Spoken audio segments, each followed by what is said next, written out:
ધાંગધ્રા તાલુકામાં સોરડી ખાતે નવા પરીક્ષા કેન્દ્રનો પ્રારંભ થયો, જેમાં સરદાર વલ્લભભાઈ પટેલ વિદ્યાલયમાં સંકુલ કેમ્પસમાં આવેલા પરીક્ષાર્થીઓને લીંબુ શરબત પીવડાવી તેમજ કુમકુમ તિલક કરી અને ચોકલેટ તેમજ પેંડા દ્વારા મીઠું કરાવીને ભવ્ય સ્વાગત કરવામાં આવ્યું.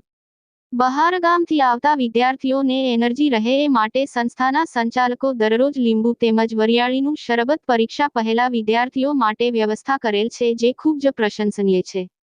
અન્ય કેન્દ્રને પણ વિદ્યાર્થીઓ માટે આવું કરવાની પ્રેરણા મળે એવું શાળા સંચાલકે જણાવ્યું છે. રિપોર્ટ લકુમ નીતિન ધાંગધ્રા.